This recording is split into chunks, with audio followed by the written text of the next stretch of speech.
Start 10. A new beginning. The oracle watches the constellation keepers through her crystal wall in oversight, as she dabbles in ripple cymatics to generate elation in all living things. Astraea is all about spiritual healing and reparations of the soul. She can control the temperatures of our atmospheres through her own temperament.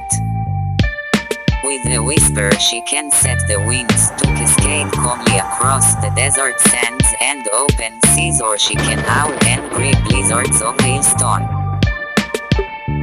With her spirits lifted, the oracle can manifest blissful morning moons, conjure pyramids to rise through the rubble and spray spectacular spectral illuminations across a starlit canopy in any dimension. With the crack of her tongue, she can split the earth wide open, leaving her mark of rage in deep-cut canyons and the colossal sharp-edged cliffs that overlook the oceans like magnanimous wardens watching over a silent cell block after lights out. From where we are standing, ultimately, all we can see is the lighthouse. A lone luminous landmark. A silent beacon, planted firmly in its defiance against all that the oracle sends its way. Silently relentless in its reliability, this lighthouse is the epitome of everlasting comfort in resilience.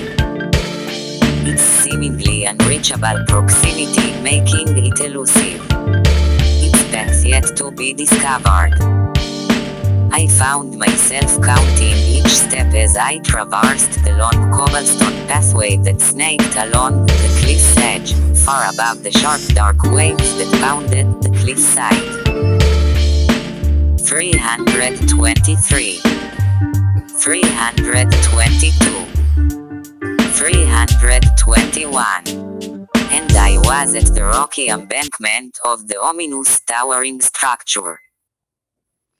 A cold rusted steel handrail offered assistance climbing the 6 questionable stairs that led to a level sidewalk running in complete circumference of the tower's base.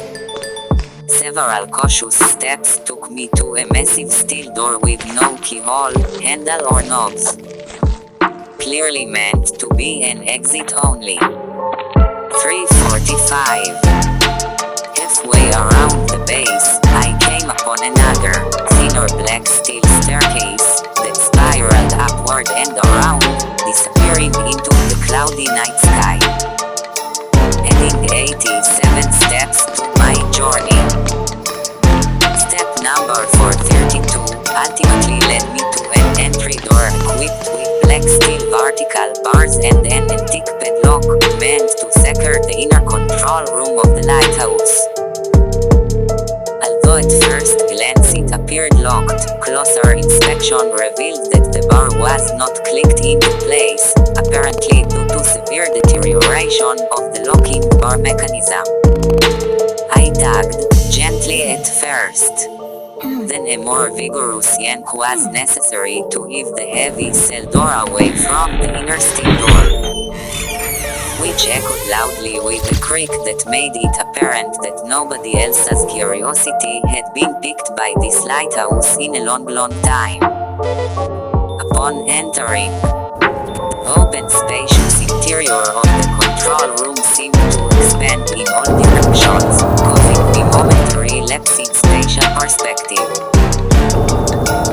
The first thing I noticed was that there were instruments and computer screens functioning, their subtle droning humming sounds and big flashing lights penetrated the otherwise darkened foggy space.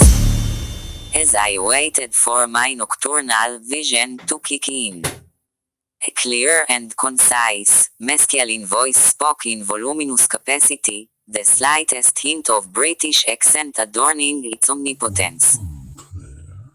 As it spoke, the dim lights of the working apparatus grew brighter and flickered in sync with each word spoken. So, you've found us. As the room got brighter, the fog dissipated and the others appeared to fade into existence. 7 of them, not including the invisible entity who spoke. All 7 were adorned in black hooded militia attire, but none of them carried any weapons. Instead, when they raised their arms up simultaneously making a welcoming gesture, I noticed that all of their palms were glowing with ultraviolet light.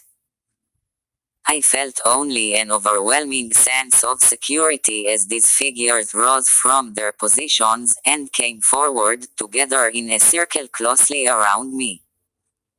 Welcome, Claire. We've been expecting your arrival for some time now.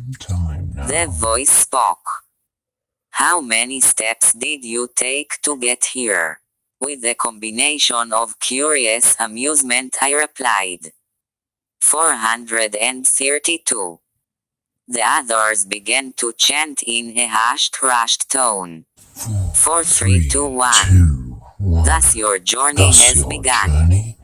Stay tuned for more of Where's Claire? An immersive interactive audiobook experience inspired by the collective. Thank you for listening.